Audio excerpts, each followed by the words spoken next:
Welcome, everyone. We are just letting people in. My name's Anita Devi, and we have an amazing panel with us today. We will be talking about our inclusive leadership approaches, a catalyst for the fulfillment of SDG4. But prior to that, I think Caroline, who's our moderator today, before we introduce the panel, would like to share a video.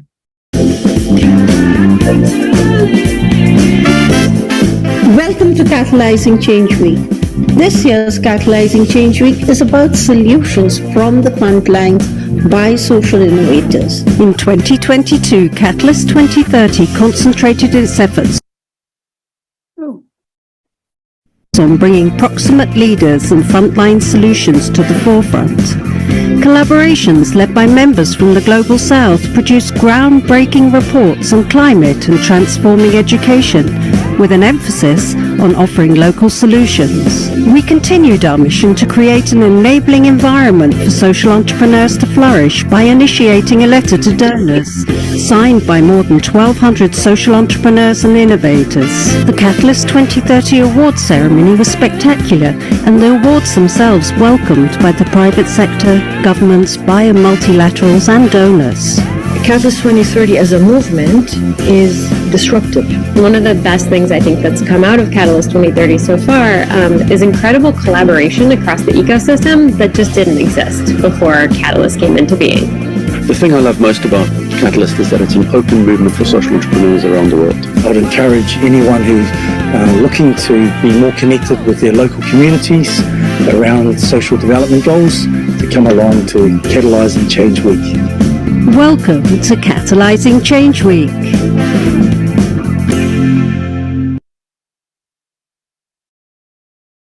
Thank you very much. So those of you who are attending the panel, if you wouldn't mind putting in the chat where you're from and what you're hoping to get out of this session. We actually have quite a global panel in that sense that we're all from different time zones. We were just establishing before we all came in. So I'm going to start with the furthest away, Shanti, who is in India, just having her lunch. Tell us about you, your role, and how you contribute to inclusion in education, please. Yeah, thank you so much, and Dr. Anita, for having me. I'm actually the founder of Enable India, and we work on economic independence and dignity for persons with disability. We work across impacting livelihoods across more than 19 different disability types. And in the course of this journey, we've actually been able to shift narratives where persons with disability are active citizens, taxpayers, change makers, innovators, and more. We've worked on platforms and collectives. And so directly we work on vocational education, but indirectly we do work on the ecosystem building for quality inclusive education. Okay, thank you very much. There's lots there I want to unpack as we move through, but we'll come back to that. Chidi, who is joining us from Nigeria. Tell us about yourself and how you contribute to inclusive education. Yeah, thank you very much, Anita. My name is Chidi Ezegwu. I'm an independent research and development specialist. My interests and work are around the field of education, gender, social inclusion, and political economy analysis. So I largely design, lead research, either collaboratively or independently. So I lead diverse effort to produce evidence for policy, program, and intervention on inclusive education through research and evaluation, and also policy advocacy. So in the past 10 years, I've led and contributed to over 40 research and evaluation projects, many of which are around the education, gender, and social inclusion. Okay, thank you very much. And in the chat, we've also got Zorika from North Macedonia. I can tell you, Zorika, I have friends who've just come back from Macedonia, and they bought me back some really nice preserves to put on my crackers. So yes, I can completely relate to your central square and all the lots of statues there. Welcome. And in the UK, we have Harriet. Tell us about yourself and what you contribute to inclusive education. Thanks, Anita. I'm Harriet Dunbar-Morris. I'm the Dean of Learning and Teaching at the University of Portsmouth in the United Kingdom. So I lead large wide-scale institutional projects around learning and teaching and the student experience. So relevant to today's discussions are such projects as revising our curriculum framework to ensure that it is completely inclusive, and undertaking workshops to help our staff and our students to work together to make our learning and teaching and our assessment more inclusive. So that's a workshop approach that I call a charrette, which is a co-creation workshop approach. So lots of things that we could talk about in more detail. Thank you. Appreciate that. And just to introduce myself, I've had the privilege of teaching from early years all the way up to postgrad. And I think that in itself defines education, that it is from that early years age all the way to kind of students that Harriet is developing and working with, your postgrads, but also, as Chidi has said, that policy around it. So whilst we all have an understanding of education, we have an experience of education, actually education as a construct is quite phenomenal.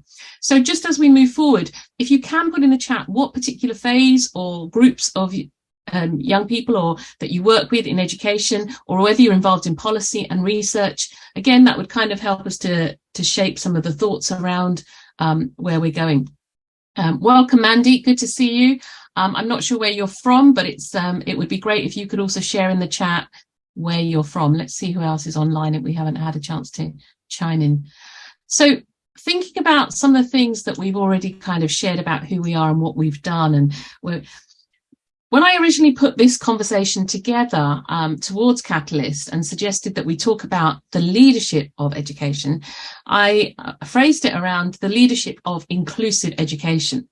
When it goes through the system and the processes, and it's all good because I think it's all about different perspectives and lenses, it came out as inclusive leadership for education.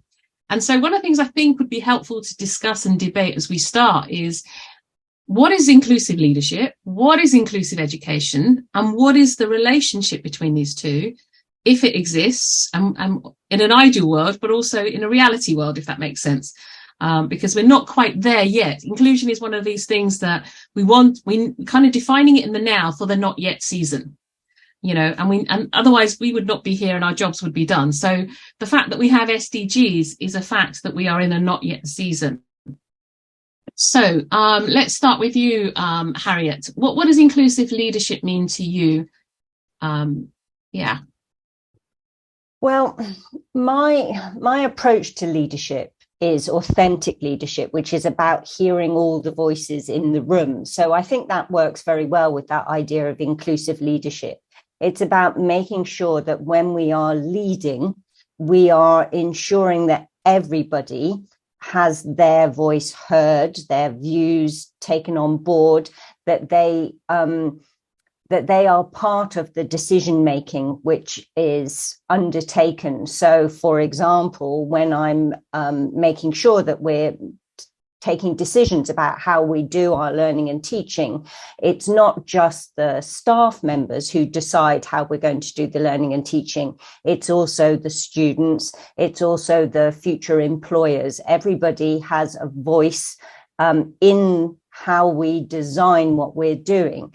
And then we're making sure that when we design our learning and teaching and assessment, we're not designing something that is inequitable to a particular group or a particular area. So we try and make sure that what we bring in doesn't disadvantage anybody in particular. So that's probably a starting point, and I'll let some of the others kick in.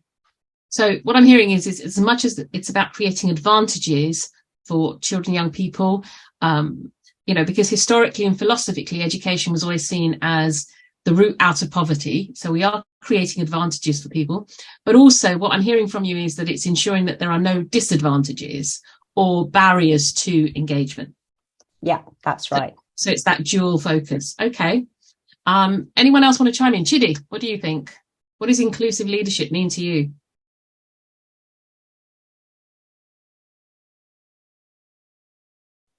Okay, sorry. The leadership generally is someone who is a leader is someone who understands and leads others to the path of success. And when I say others, everybody included, not some. And also, I know that there are situations where we have leaders in position, but they are not actually the ones leading. Someone within their group might be actually leading, but they are holding leadership positions. So position is quite different from leadership. But the leadership is that is inclusive is the one that makes sure that everyone is carried along. Everyone is on the path of success. And if you allow me some minutes, I might try to explain this using mother hen. Mother hen is, for me, is a good example of what inclusive leadership should be. A mother hen one usually have chicks, and some of them may be too young, but there is a vision. You will see the mother hen will lead others, will lead the chick where they want to go, where there is food, and that is vision. When they get there, the mother chick picks the food. Number one is vision, sees and lead others. The second one is identification of opportunity. And so after seeing it as vision leading to identifying opportunity, it picks food. Instead of eating it alone, it drops it. Mm-hmm. You see the chicks gather around it to take the food. The mother hen goes further to scavenge. So they're using the leg. The leader is the one who searches for opportunity, explores for opportunity for everyone. When the mother hen gets the opportunity, picks it up, drops it for the chicks to eat. Mm-hmm. So in leadership, inclusive leaders should be able to look for opportunity, create it. You also see effective communication in the mother hen. As it going, it making a kind of croaking sound, oh, oh, oh. The chicks are hearing it, responding to the sound, following the direction, all of them going the same direction. There is effective communication in leadership. You also, the chicks trust it. They trust in its wisdom and the integrity, and they follow it. You also see the selflessness, the way it picks the food and allow others to eat. And you also see a kind of it creates a stepping stone. Sometimes the chicks will climb on its back and to do something, either to play. A leader provides a ladder, provides a stepping stone for the followers. So for self-emancipation, it also provides a kind of, it protects against danger. The leaders will be able to lead. So in education, what kind of education are we providing? The one that create division, the one that lead people to, that one that is harmful. So the leader guards against harm. When anybody wants to come close to a mother hen that have new chicks, is likely going to fight. It protects. Then during weather environment, you also see during cold weather, you see the mother hen allow the chicks to come under it, and they get warm. Mm-hmm. So it covers them. At night, a leader is supposed to give rest to the people. The mother hen creates space for the chicks to sleep under it at night. Mm-hmm. So it covers them, bruise over them. So there are a lot we could learn. Leaders should give rest and not cause trouble for people or allow situations that cause trouble. So when it comes to inclusive education, the leadership we have in inclusive education, does it create opportunity for all this? Thank you. Thank you. And I love the way that you've kind of linked it to nature, because I think every time we'll see a mother hen, that's a really powerful metaphor of all the different dimensions of leadership. And I think you raised an important point at the beginning, that it's not about position, but it's about that kind of, as you said, vision, protection, opportunity, kind of communication, all of those aspects. But if we look at globally, we are in a bit of a leadership crisis, because that mother hen, you can see that they're doing what they're doing, and it's very clear. We have become a information-led community. And so are we seeing more management than leadership? Okay. And is that becoming a barrier to inclusive leadership? If anyone has any questions, feel free to put them in the chat, or any comments that they want to add. We would love to have, and Caroline is keeping an eye on this so that we can bring it in. But I think this is an important, what you've said, Chidi, is really key. in terms of leadership. But I think then we have to also then distinguish leadership from management. And is that often the barrier to all those voices that Harriet talked about have being heard? And if it is, are we management oriented or leadership oriented? Open to Shanti. What are your thoughts? I think I just first wanted to take your initial question itself, right?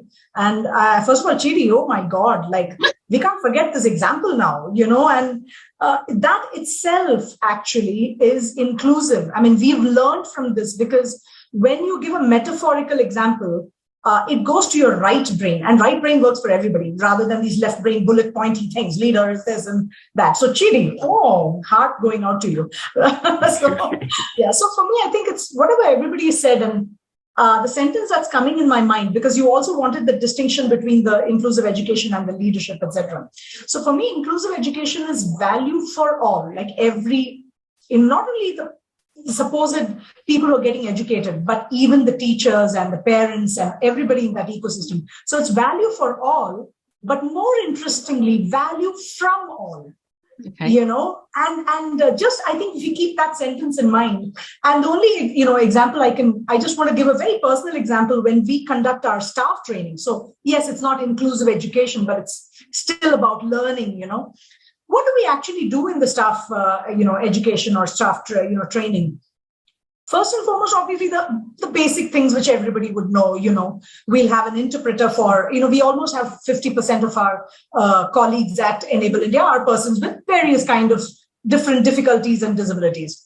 So, and all of us have some difficulty, but anyway. So obviously we have sign language interpreter. In our Zoom call like this, we would also have the captioning. So these are very basic things. We also have a language translator.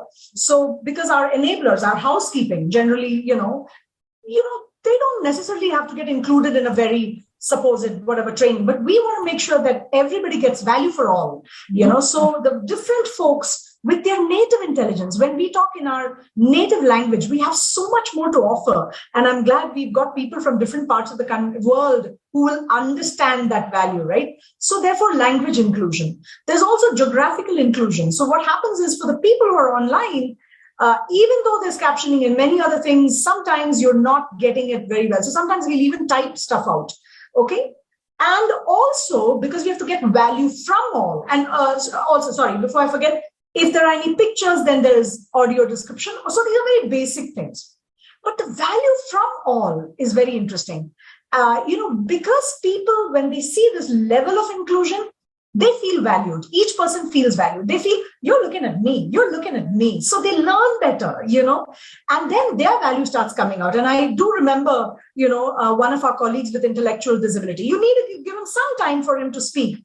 But oh my God, if he gives an answer or whatever he contributes is amazing. If you give time for one of my senior colleagues who has cerebral palsy, she will take time. It will be, a little difficult to understand. But when she says something, you better watch out. It's amazing. But you need to give that space and time for you to get the value of what she has to offer you. The same with the deaf. So a lot of people will not speak up. And that's true for the deaf. Somebody's interpreting, they're still cognizing. So it's very, very important. We'll say, hey, what do you have something to say? And only when you ask such people, including the shy folks, how many of us are, we don't open up. That's not me, but the others. In general, I don't think I have that problem. Okay.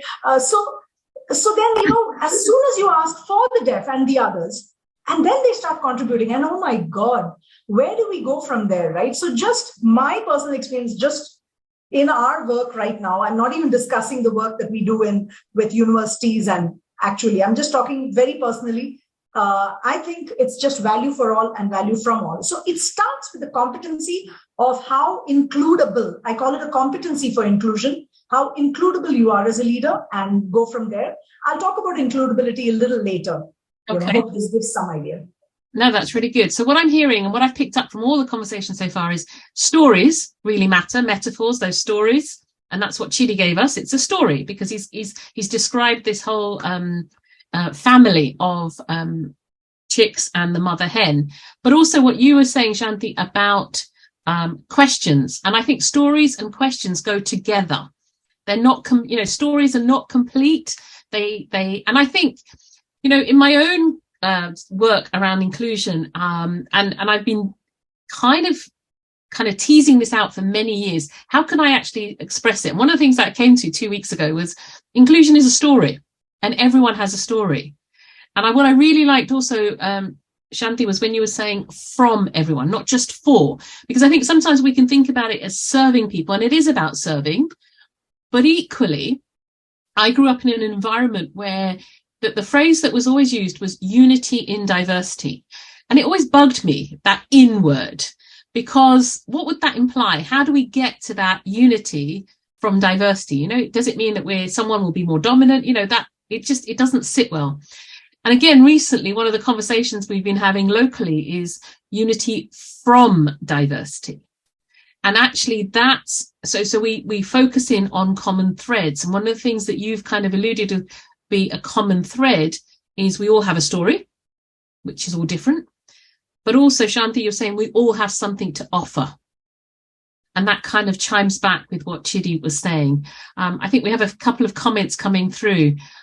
Experience. Yes, Zarika. Do you want to chime in, Zarika, and say some more about what you've kind of unpacked that? Yes, thank you for sharing. I'm really enjoying the session, even though I'm remaining silent. My experience is mostly in working with teens, young people aged between 14 and 18. And in my previous role, I was teaching a subject called Creativity Activity Service, where we were very much involved about we were very much dedicated about the aspect of experiential learning. So that is why I believe that when it comes to education and in general working with young people, it's also, firstly, it's about asking questions, but it's also about learning from the experience. When we get the chance and to sit together with them in whichever format and ask them how it was for them, whether they enjoy it, what did they learn in the process, how did they like the approach, and especially with these young people that we call them digital natives, who are always steps ahead of us. I think it's also important to sit together with them and think of solutions. In my approach, I very often try to put the problem in front of them and ask them how would they solve it. And when we say there are no wrong answers or there are no wrong approaches, I really meant it, and I really wanted to create an environment where every idea can then contribute to another idea following to that one. So yeah, that is my experience of working with young people. I really think that asking the questions, I completely agree, it's crucial. But at the same time, as new generations are coming, we also need to adapt to their needs and really understand where they are coming from, what are the challenges that they may be facing at the moment, and work together with them. Fantastic. And I think Harriet's commented about collective problem solving, that kind of creates an environment for that, which is fantastic. I think problem solving should personally be at the heart of curriculum, but that's a personal view. But I think, like you say, it brings in their narrative, their story, their experiences, their narrative, and then you're giving them a question. So I think, everything we're hearing keeps coming back to this narratives and questions. So is that leadership? Is that management? And then how does that fit in with any curriculum that we might deliver or devise? There's some more people joining. So welcome, Mandy. Welcome, Sultana. We'll wait till you've kind of chimed in. But anyone want to share something on that? Kind of, Harriet, you're nodding away. So what do you think? Oh, and we've got Caroline. Problem solving equals being prepared. Say some more, Caroline. Yeah, so I was just thinking as we talk about mother hen and problem solving skills. I have been a scout, and my skills from the actual practical thing is they take us to the field and let you figure out your way. So like you have to, search for the treasure. They just don't give it to you. By doing this, you learn more and you learn how to work together to reach a common goal. And I'm thinking by the end of the day, you're so happy that you are able to achieve a goal being together. And the next time you're always prepared, you're like, oh, maybe I can work with this other person who can help because they know something that I don't. So that's my contribution. And when you're given this field kind of environment, do any students go off track?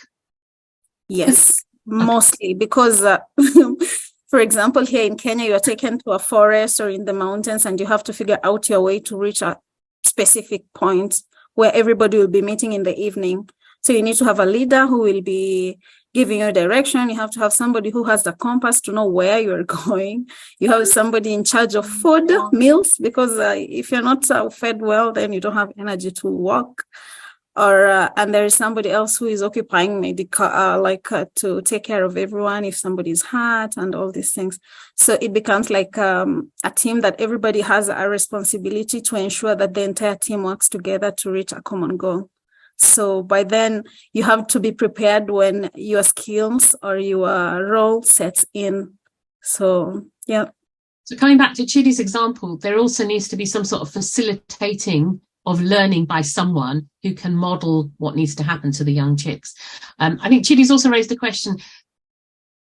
We talk about this and it's great because we've got analogies going and metaphors and we've got questions, but what about inclusion in a foreign or strange environment where you're almost, what I'm hearing is you're the alien. Is that what you're kind of saying, Chidi? Yeah, I use the word alien environment or strange environment is, like for example, in the UK, a lot of foreigners come to study in the UK. And we talk about inclusive education. It's covered in a class. The examples being cited might actually be maybe UK example or for the maybe lecturers tutors who had the opportunity of studying, visiting or collecting data or leading research maybe elsewhere. Might cite those examples. But the question is, the example you cite at any given point in time, is it inclusive?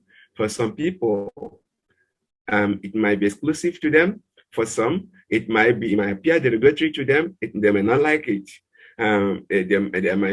For some, they don't even understand what is happening at all. For example, when I did my master's in the UK, I was in the class with a lot of persons from different backgrounds, Japanese, Chinese, from different backgrounds. So we discovered that at the end of the class, especially the first during the first term, many of us seems to come together sometimes to discuss the work further, how we understand it, at least in a context. It may not be the fault of a teacher or the tutor, but the extra consciousness or leadership is required. For first of all, understanding the audience, the nature, the background of the students in the class. So sometimes lecturers might not have enough time to study the background of each student, what should sound good or sound bad to them, an example that some might not feel to work against them.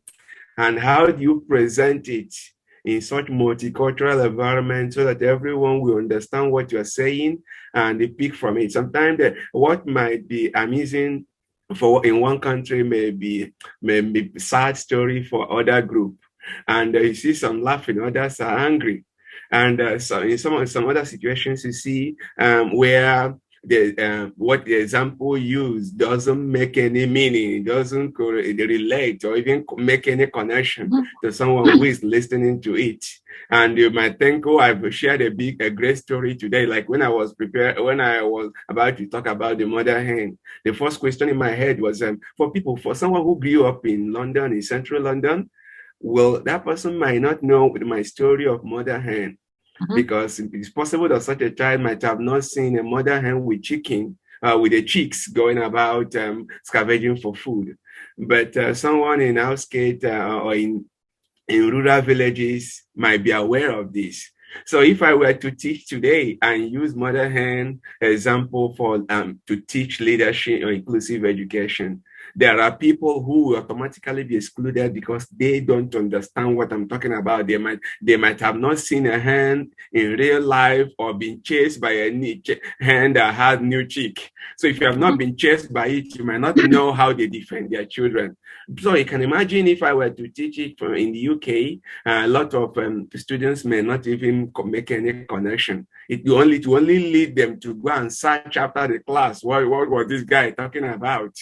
So the same thing applies to a lot of things with examples we use to teach in the class. So it means a leader will need to study the students, to consider their background, which one will be inclusive, which example do I cite, how best do I present it.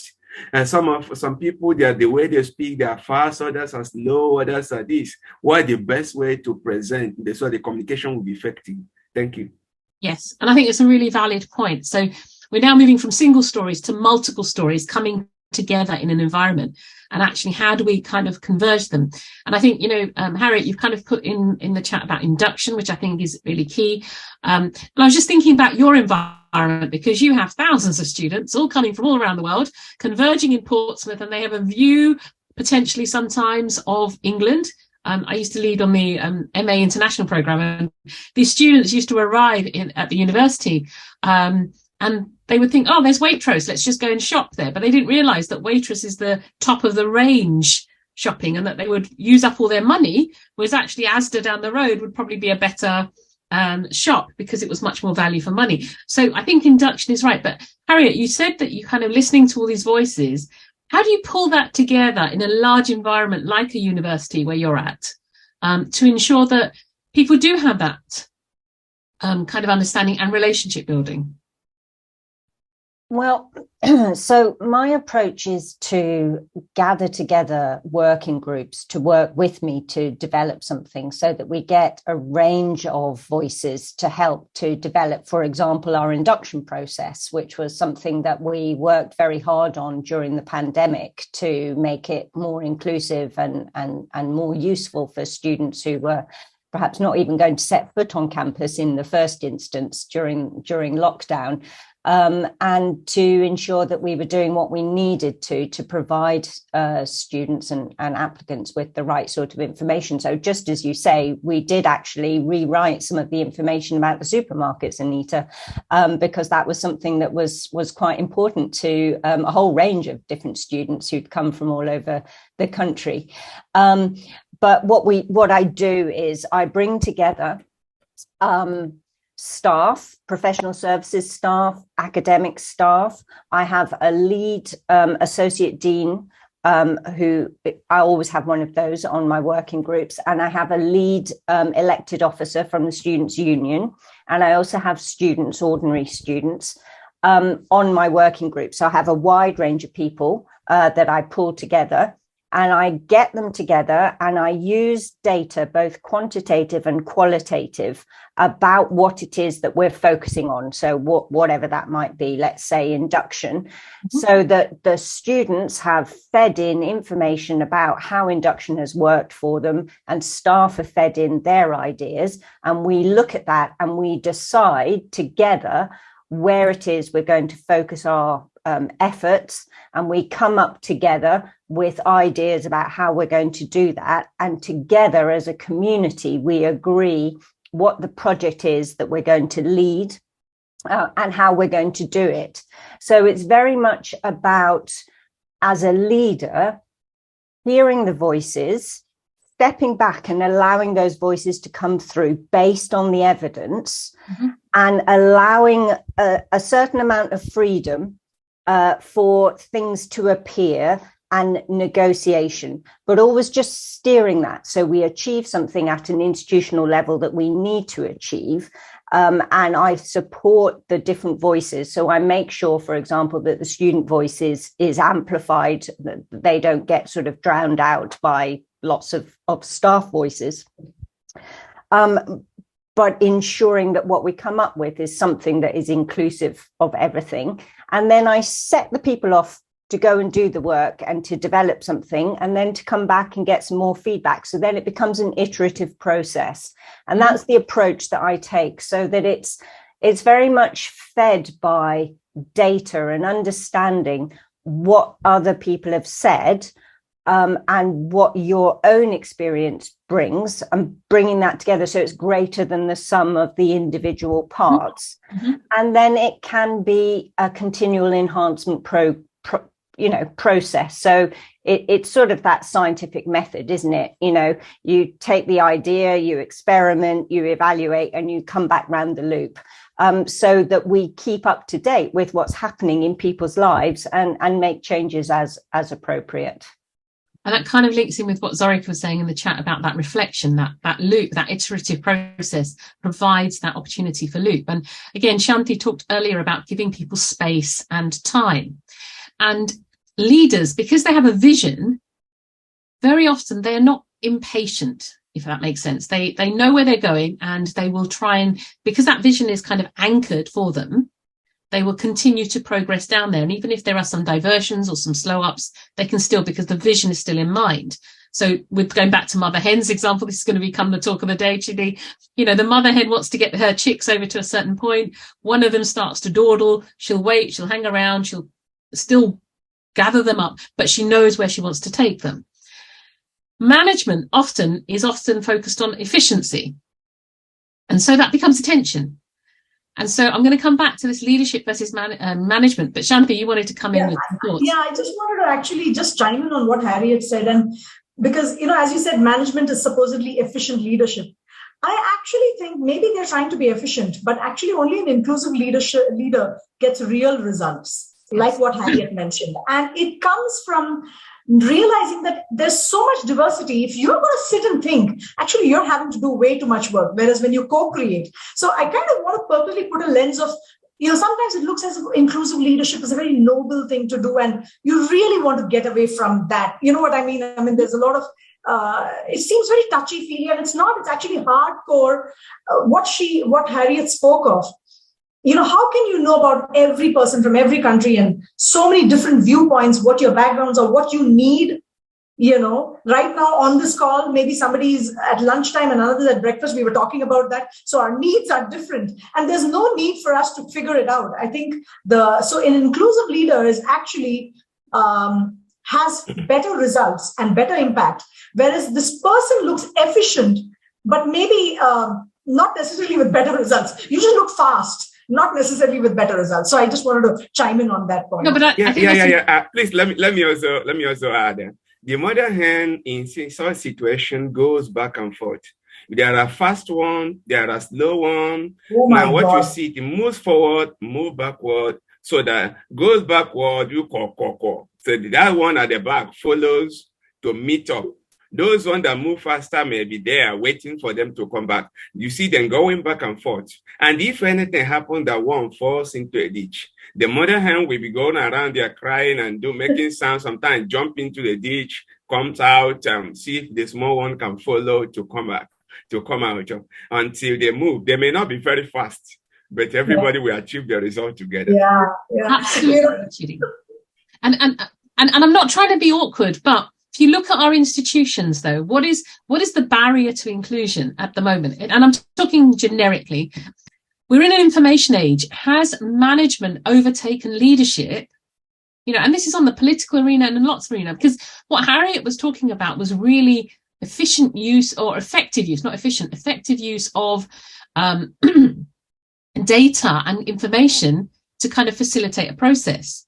Management isn't that way. And I mean, in my own field, I often feel that there is that tension between leadership and management, where actually we have become so focused on management and information and content driven for the sake of information and content driven, as opposed to for the sake of improving lives, enabling. And that's where the high ideals come in. It's not about a noble person or a noble ideal, as you were saying, Shanti, but we need to have noble ideals to bring that. And we need to be able to communicate those kind of bigger, out of the box visions that not are confined by resource, by money, by all those other things that management measure, and I think this is a free space that we can start to think radically, which is kind of why I'm pushing the boundaries here.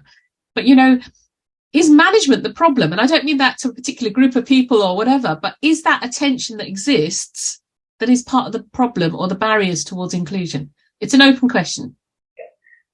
I'd like to chime in if others, there's something that I've been pondering on, and it's not about giving an answer as much as reflecting more, right? It's a strange thing. I actually feel, can I go ahead, Chidi and Harriet? Is that okay? Yeah.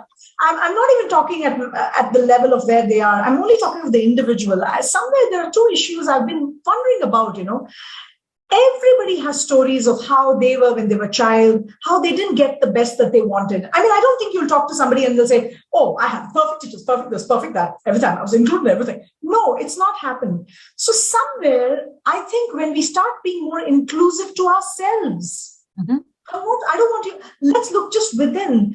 And I think somewhere there are two parts to this, right? There's something that exists. There's a juggernaut of systems and there's a status quo.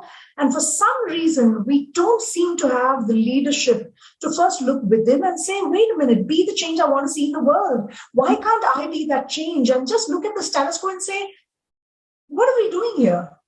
And just go with that. But no, it's set. This is the thing. I just follow it and it becomes easier for me, I think, but not really. There's a lot of stress because when you're against what you really are inside, what you didn't get, if everybody could just be more inclusive to themselves, I think this problem would not be there. So I don't know, I'm sounding a little philosophical, but I've been thinking about this a lot. I think for me, the inclusion to yourself is about identity. Yeah. And identity has to go with agency. And in fact, that was what my PhD was around on the leadership side, was around how we bring these two together. Yeah. But that's within a context. And if you go back to Chidi's earlier question, when you're in an environment that isn't always inclusive, being an inclusive leader doesn't always work. Yeah. So what is that relationship between inclusive education and inclusive leadership in an environment that is predominantly management driven? Open question. Harriet, any thoughts? Well, it can be quite difficult. As you say, some of the levers that you need or the things that you need to achieve the inclusive education, if the managers in the institution don't believe in that, then they don't enable that to happen. So let's say I want to embed inclusive assessment across the institution, but in the hierarchy below me, people don't believe in that because they're trying to manage workload and other things, then they're not going to sign up to doing that. And therefore, we're not going to have inclusive assessment across the institution. We're going to have whatever's the quickest and easiest to do in terms of assessment for students, or the easiest thing for staff to do. But I do work in an institution that does believe in equality, diversity and inclusion, and is working with me to try and implement that. It is just that a university is like an enormous ship, and when you want to make change, you have to start turning the wheel, and it takes a long time for the ship to move. So we are making slow progress in implementing changes to our assessment, because you have to think about it 18 months before you're actually going to have students who undergo that assessment. So what's difficult for me is that I have students who say, I would like to see this change to the assessment. I want to make this more inclusive.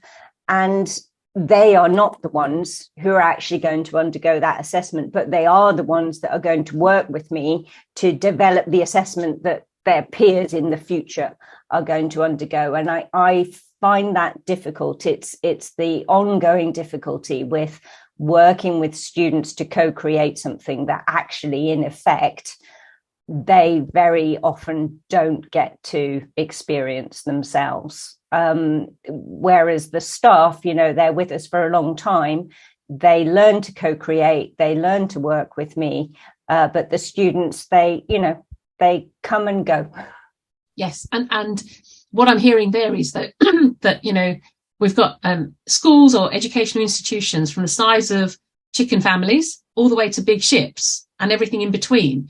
And the degree of agile intelligence that can be applied varies depending on the size of the organization. So we do want large organizations because it is economically efficient.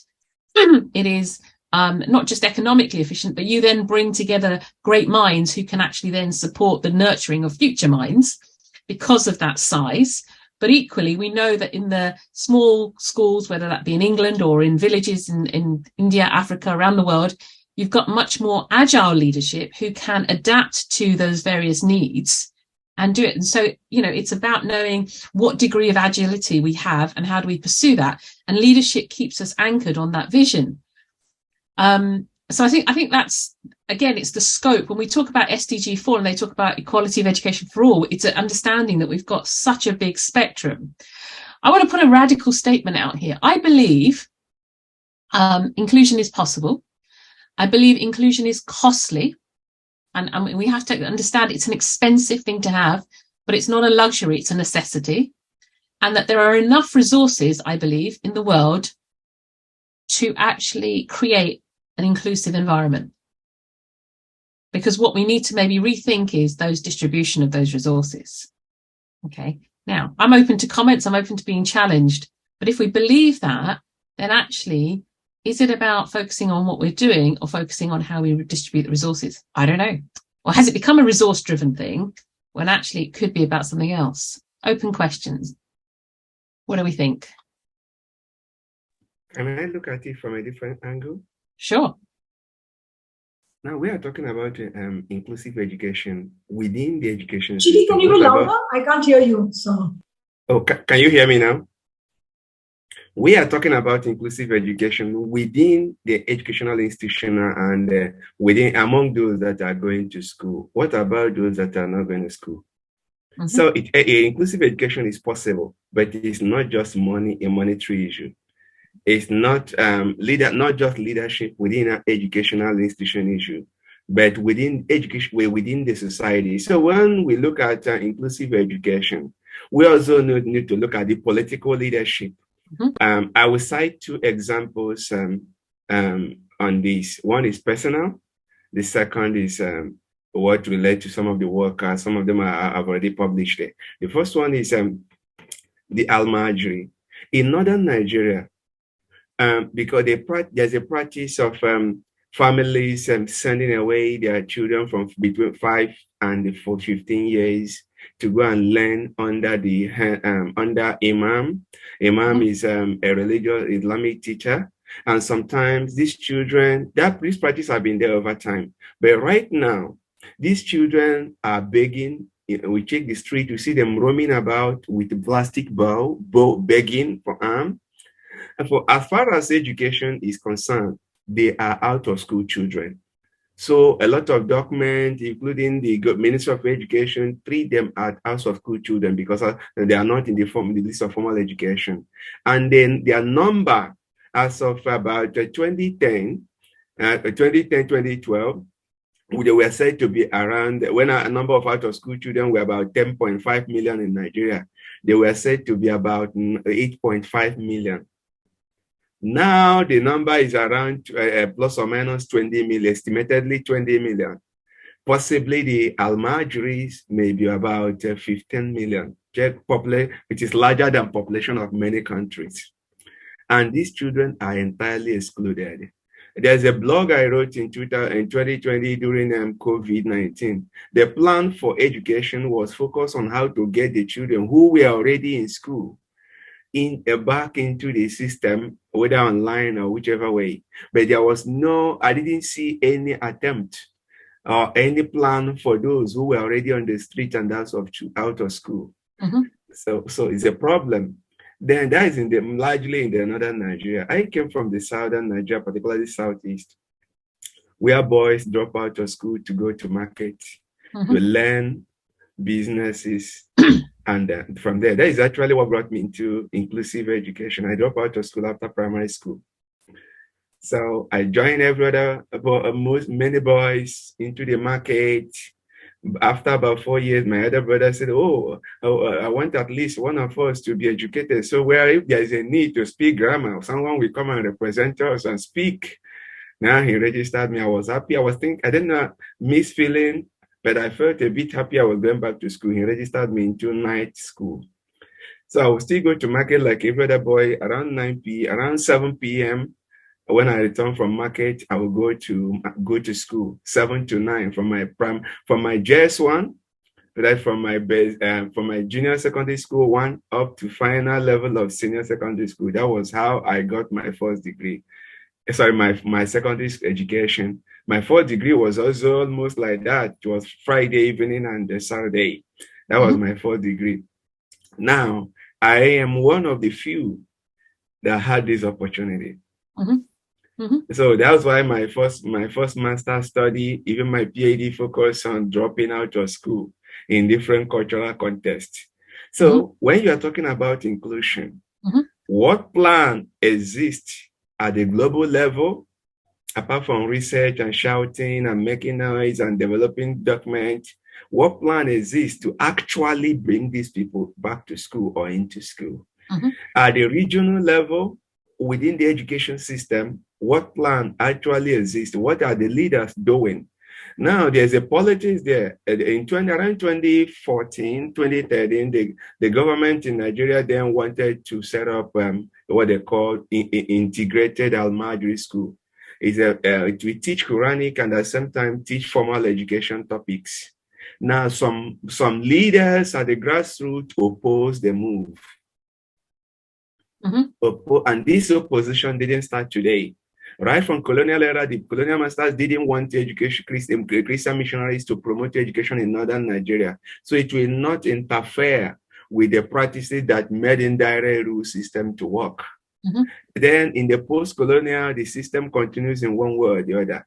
What will inclusive leader do to make sure that people like me who were out of school, especially those who didn't have opportunity to go back to school at all, to come in and to come back to school? Thank you. And I think you've raised a good point, because in the UK, we too are experiencing the highest level of homeschoolers, dropouts, school refusers. So I don't think it's something that is restricted to, certain parts of the world that are perceived as kind of economically in a different place. I think, as you said, this is now a global problem because the currency of education isn't seen as something that is an opportunity always. Is it quicker to get into work? I know within higher education, people are kind of bypassing the higher education route, Harriet, and kind of going straight into work and sometimes doing degrees and work later, which is not a bad thing, but actually, are they missing out on some foundational years? And I think and where does that position the university in terms of students? So I think you're right. I think, is that though about a perception of education and how education's perception has changed?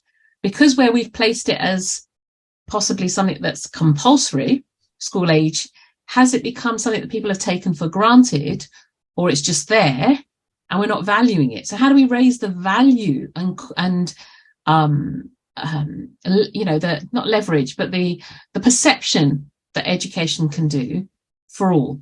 Because if people believe that education was worthwhile, surely they would want to get back involved. Like you sacrificed your evening classes or your evenings to do your night classes because you saw a value to it because it was going to take you somewhere. Any thoughts? I'd just like to connect. Can I chime in, Anita? Harriet, Chidi, is that okay? Yeah. I just want to, kind of connect what Chidi was mentioning, what you were mentioning. The first statement when we started, you were mentioning that education gets you out of poverty. And so for the real people that we really want the education for, like Chidi was mentioning, it may not be happening for them, right? And one thing we have noticed is when there is representation, that means today, if Chidi stands for his community and there was within this education system a peer leaders system of folks like Chidi with a lived experience, it will help for more people to aspire, because there is a problem solving which he has done to make sure he could come. And that's not, we give up when we have less. We tend to give up, though actually, funnily, those folks are fighting and doing amazing problem solving elsewhere. For survival. Yeah. We just don't know that actually I have that skill and I can use that problem solving skill here for education. That's all. It's not that they have too much problem solving skill. Maybe they've exhausted and thinking, can I do it here? So what we have noticed is two parts. One is the peer leadership system, not only for the actual person going to school, but we noticed it's also about parents. It's about not distributing only resources as much as distributing solvability. So basically a parent, what they do at home, how, for example, it could be a kid with intellectual disability. This education starts at home. If you're blind, your education has to start at home. You may not even, so you need the parent also to be equipped. So again, you need then a peer, you can say a leader parents system. So, and that helps the other parent, their questions to get answered. Because if I'm a daily wage laborer, how do I drop my child to school? There doesn't seem to be transportation. Oh, there are other issues there. Oh, there's a gender issue. There's this, there's that. So there's a lot to unpack from a system perspective, from the lived experience of that person at home. I mean, Chidi's experience was so different, but I can think of other ones which are different but similar in some way, right, Chidi? So, so that's what I'd like to say. And I think somewhere in the chat, someone else previously put something around pain points, understanding the pain points for everyone. I'm very conscious that Harriet needs to leave herself at 10, and we've got 2 minutes. So before you go, Harriet, what advice would you give to aspirational leaders in education towards SDG4, global delivery of quality education for all? It's a big, big aspirational question, but it'd be great to hear your wisdom. Well, I think it's about fully understanding what it is we're trying to achieve and working in partnership with everybody, anybody who can shed any light onto what we're trying to achieve in order to have as many viewpoints, as much perspective on that as possible. I think it's about having a direction of travel, but not being wedded to how you would achieve it. It's about, I keep saying the same thing, don't I? Hearing the voices in the room, understanding people's, as we said, people's stories, people's narrative, and bringing all of that together to create something that's greater than the sum of the parts. And I think that many of the things that I do at Portsmouth and in my previous roles have been about co-creating, about getting people together, about getting them to work together, to everybody bring an idea, create something together and develop it and move it forward with support from the leadership of the institution. And it only works if there's support. And that happens at different levels. It happens in creating learning and teaching and assessment. It happens in creating induction. It happens in creating, outreach activities, in how we do our work with schools to try and encourage people to think about education right from the outset, as we were just talking about. In the UK, and I don't know if this is the case elsewhere in other countries, we have things called the Children's University to try and encourage young pupils who wouldn't necessarily think about school at all, to encourage them just to set foot on a university campus and think this might be for me, and this is a more inclusive environment than I thought about. And that's something that we create together. And I think that's what we need to be doing. And it's a long, slow burn. We just have to keep going at it. And we just have to keep coming up with new ideas and new ways of doing things.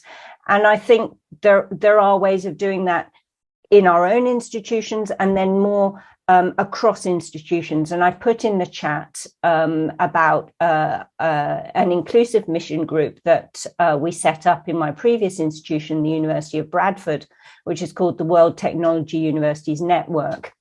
And it's cross-institutional. It has institutions in India and the United Arab Emirates and in the UK.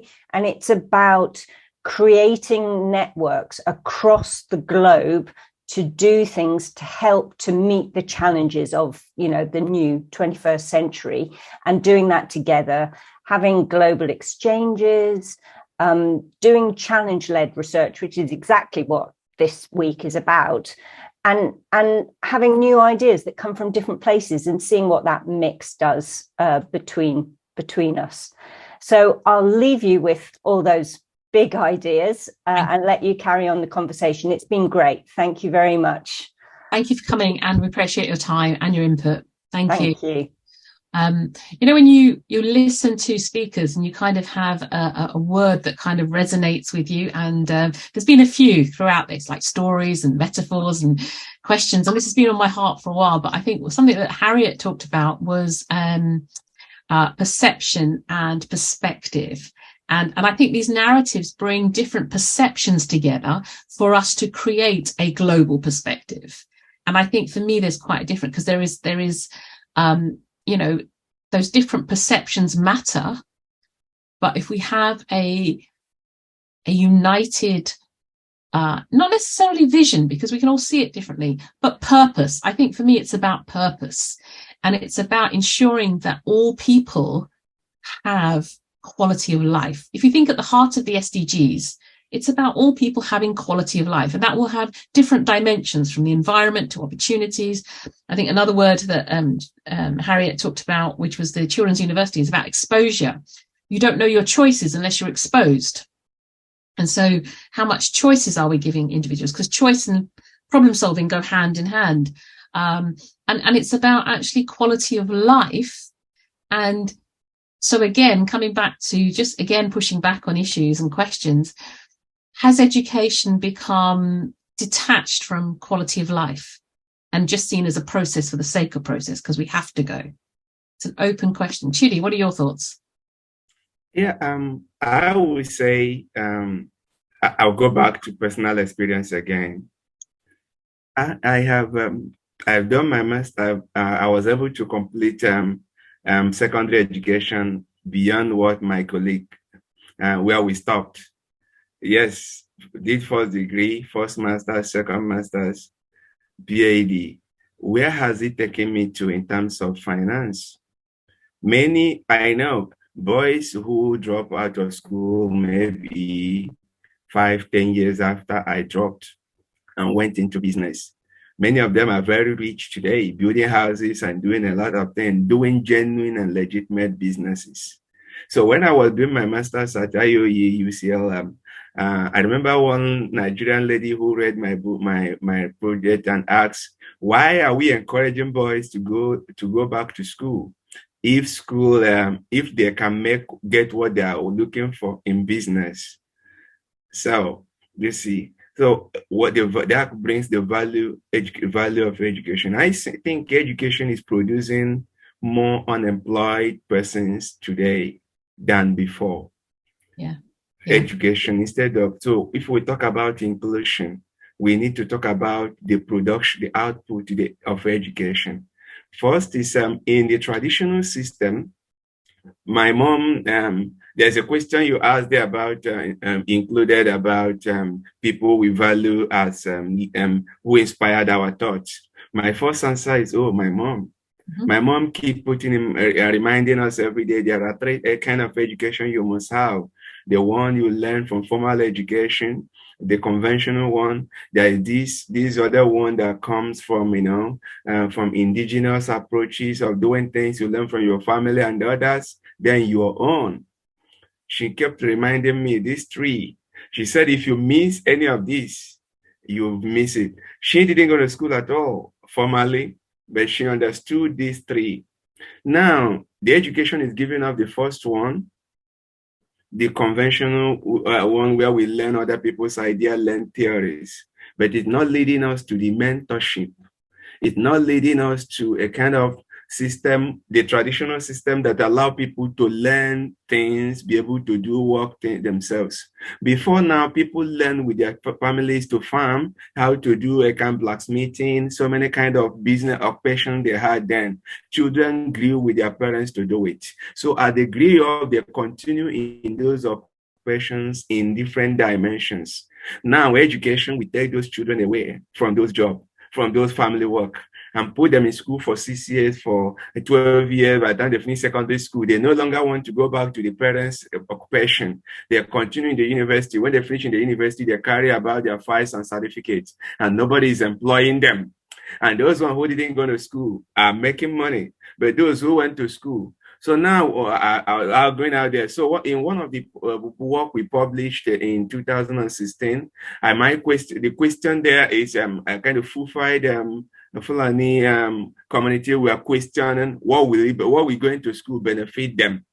Mm-hmm. What will we teach the children how to head the cow, the cattle, and all the rest of them? After going to school, they come back to eat the one other people have produced.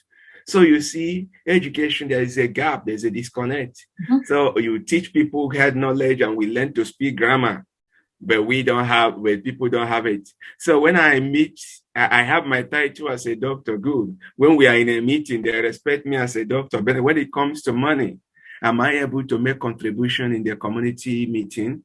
Things that they are in my village, community village now, they say, oh, there's a road that is not good. We need to contribute money.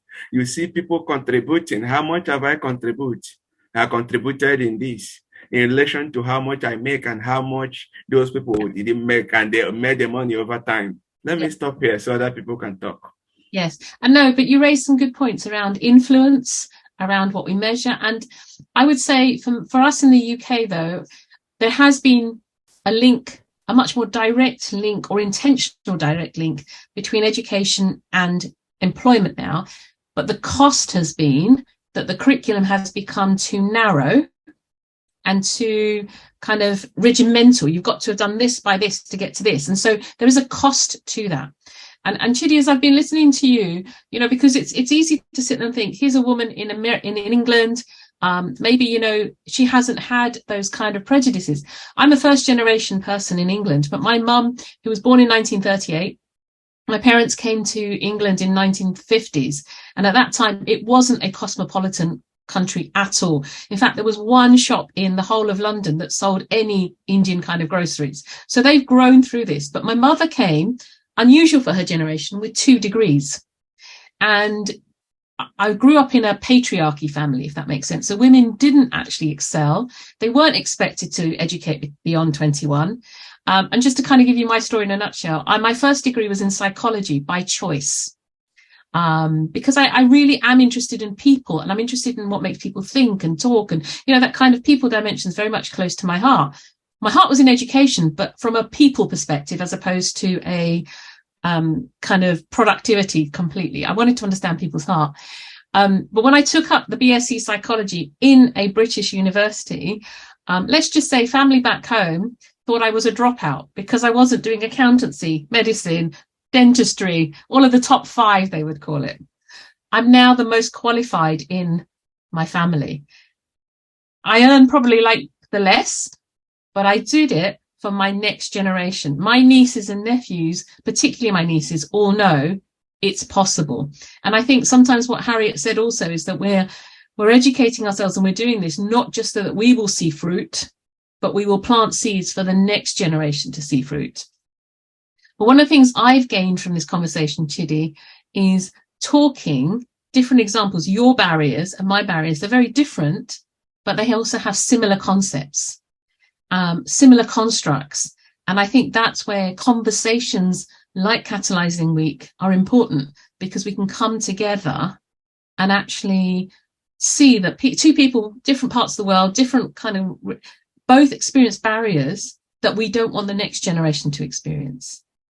Caroline, did you want to come in and add any thoughts? Yeah, I find myself just going back and forth in my experiences as a person. I would say as well, I'm the first generation person leaving my house to go to Italy. I have my personal story as well. I have gone through education through sponsorship. So I dropped out of school when I was young, and then I found the organization that sponsored my education. I finished my education. They employed me because they had a program where they take one of their own to lead one of the projects they were doing. So this is talking with children, sponsoring kids who are really bright, but they couldn't find resources to support their education, or just try to fight poverty by helping their moms, because we thought that mothers are the backbone of the family. If the mothers are not empowered, even this child, even if we educate them to the university, then and the family is not empowered, then it will still, the impact won't be as much as possible as we wanted. So I have experienced that, and I went to the university in Italy, and in Italy, as you know, language barriers, and you have to speak Italian. Well, for survival purposes, it's good to speak in Italian because people don't like speaking. This is my perception. Don't like speaking in English. So it's been up and down when you sit down and just evaluate the process of getting education and just throwing yourself in the global arena and trying to act as your stage. And I feel that education is very, very important. Having an inclusive education is it's one of the foundational things that we need to have, because without that, then it's really difficult. I would say I've been able to overcome the barriers, to work well, to be able to move around. And this catalyzing change has been very, very helpful, because you, just like you say, the experiences, people's stories, it opens your mind into different, understanding different perceptions, or it explains more of things you thought you knew, but you knew from a different perspective. So that one is really, really important. And so in connection to that, I would just want to say that in Catalyst, through the systems learning, we are planning for the next coming days to start a program where we'll be bringing the social academics or social entrepreneurs in classrooms, such that to address this factor that somebody is educated, but they don't have a way out. You know, you get educated and you're unemployed, but you have the skills that you need, that you can approach, or you can have a mentor from that perspective. So I think after this, I will be sending you our concept about it. We'll be communicating with Debbie, and I'm sure we will be inviting you, or we will be involving you in that program, in the program of bringing the educators or academics in classrooms. So just to bring this out, to give the other students, people who are young students, the youth networks who need this assistance, and they just need a little push to reach there. And I think by doing that, that's how we start pushing the stone, and it rolls slowly by slowly. And that's really interesting to hear. And I do think bringing social entrepreneurs into the classroom will help with the problem solving, and possibly connect that link to business, as Chidi was talking about. I want to bring Shanti in, but one of the things just to pull this together is, from all stories, what I'm hearing is, regardless of our stories, what routes we've taken, what education we ended up with, the education purpose seems to be rooted in character. That what we gain out of it the most is character. How we then use that to productivity of others is the next step. But what I'm hearing from, whether our stories are in Italy, in India, in Nigeria, or UK, it's all about that character development, which is right for us. Shanti. And I want to go back to your earlier statement of why it's become so narrow, right? Somewhere in the universities. And I have to give you a strange example of how, how ludicrous it can be. One of the higher education institutions we were working with had people who are, deaf and blind, different kinds of disabilities. And what we found was that obviously the persons who are deaf generally here only know sign language, etc. And the reason for that is it's my first language, because you hear language and that's why you can speak it. So sign language is the language which I can see and get feedback. So that's the only real natural language. And the teachers can see that the students are not understanding it, but they're constantly just writing on the board, just writing. And I'll tell you something, they're doing extreme hard work. Can you imagine? I'm talking about computer science, history, math, like difficult subjects, and they're writing the entire day. And for some reason, there are two issues here, right? Like the status quo of just, or just telling your own. So there's something in your management layer where you don't feel even comfortable to say this. I don't know what that barrier was, right? So there are two issues. One is, can I have a voice? As a professor, do I have a voice? And do I raise it? And then, do we look at it? Second is, do you know the magic that can happen when you actually, create spaces for character building or create spaces for problem solving or all the things we talk about? Or, for example, with the students itself, if you co-create the lesson plan, you would get PPTs and, over a period of time, when we worked with them, they started creating these presentations with just one picture, two pictures. And honestly, I think even the professors understood their own subject much better, which is what comes with inclusion, right? So there's that one problem that you don't even speak up, and when they started seeing what results can happen, like, for example, problem solving, right? We actually told all these deaf young kids, hardly in maybe the 7th or 8th grade, that you're going to do a business. Can you imagine just such young kids? And, and when they actually took 3-4 days, they did something, they actually sold their products and they had to make it from waste. That was also interesting, right? They had to do that. And what creativity all of us have, and kids have so much more. And somewhere that taught a lesson actually almost to the teachers or the parents or to everybody around them of the possibilities. And this kind of character building led to so much more. So at every stage, the proof was in the pudding. And when the professors saw that, that's when they realized that they have to change their behavior. But you wonder, could it have happened earlier? Is there something stopping us in our system? So while we were talking about inclusive education, inclusive leaders, I'm just wondering and since Caroline is talking about systems, there's something stopping us. This is the curriculum. This is what we do. So the good thing about any university or any school is that there is a fixed curriculum and you can do so the good about it has this unintended consequence that we just do that.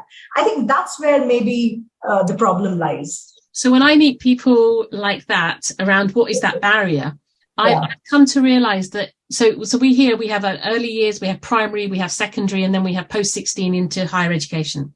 Yeah. Can you think secondary, post-16 and into higher education, the educator has often come in because they've got a passion of their subject and not necessarily learning. So when I taught maths at secondary, my first exposure was, well, it makes sense in my head. Why wouldn't they get it? But one of the things I did was I actually asked the students for feedback on the way I was teaching. So I was quite intentional. And one of the students actually said to me, Miss, I get it, but this is the way I learn. Now, in the primary context, because in our area, primary, you teach 12 subjects to one group of students. So you get to know the child, and your focus is not on curriculum, but it's on child development and it's on learning. And so I've started to address some of those barriers you talk about, Shanti, by asking educators, what's their motivation behind education, behind being an educator? And is it driven by their subject and their knowledge? And if that's the case, I then need to educate them about different ways of learning. And if it's about learning, actually, I still need to educate them because sometimes they can become too pastoral and they can inhibit the learner by not giving them stretch enough to kind of, like you say, be creative, do those things and give them exposure to things that they can. So I think educators, moving slightly away from leadership, have different barriers for different reasons. But I think it's all back to the motivation of why you come into it and why is so foundational. So, I mentioned at the beginning, I've taught right across the range, and people often say to me, well, how is that possible? Because, my why is rooted in the joy of learning. Yeah.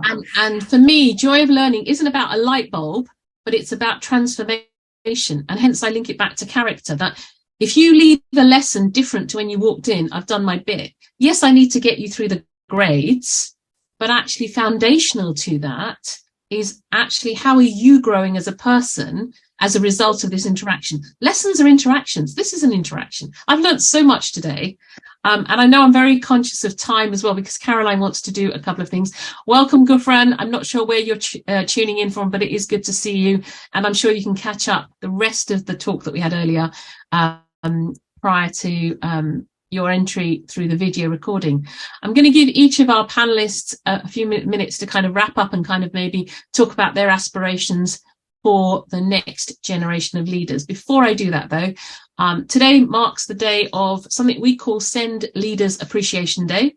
So in the UK, we talk about special educational needs and disability, which is one part of inclusion. And 4 years ago, we launched an annual celebration, which happens on the 1st of July. And we celebrate leaders.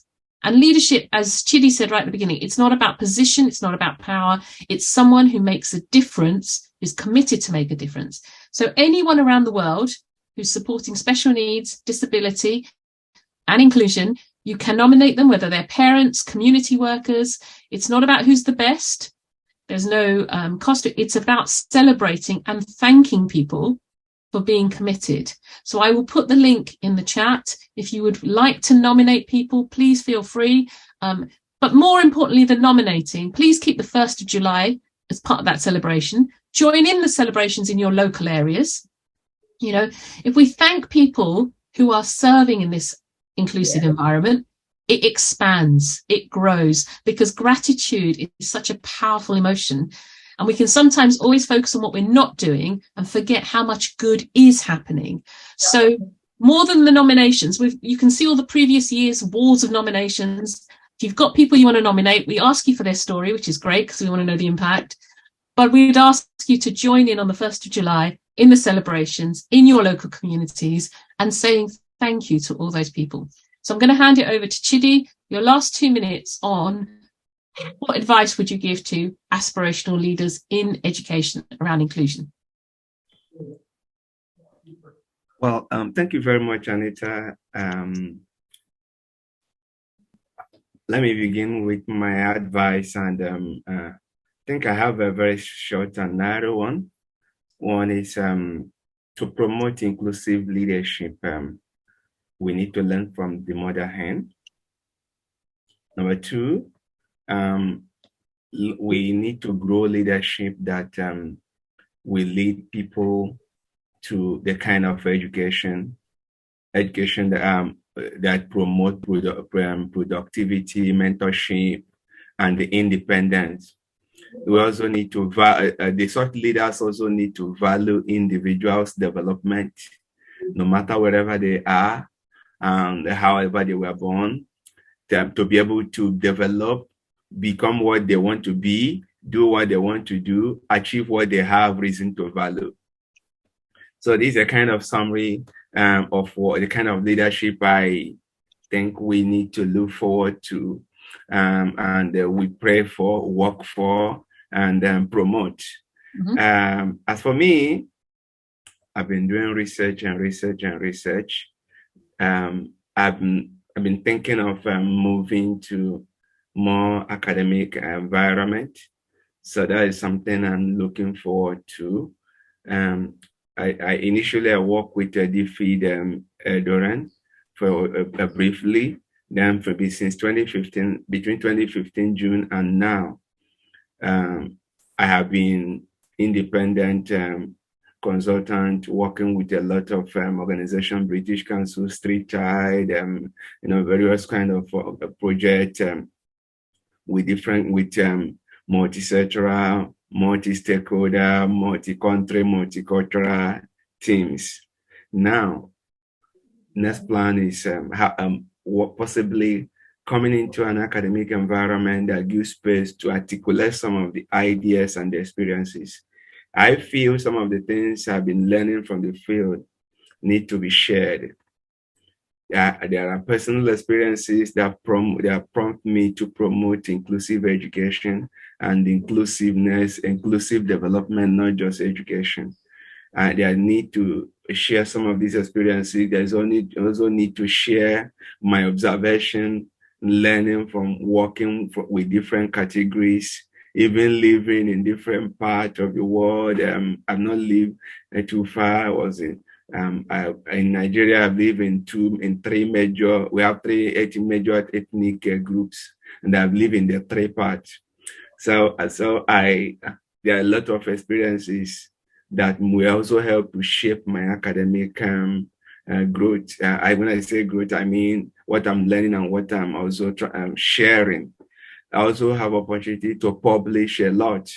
For research, yes, I've been doing a lot of research, but publication has been a bit limited. Partly, some of the research and evaluation projects were embedded in organization projects or donor funded. You don't publish them with ease.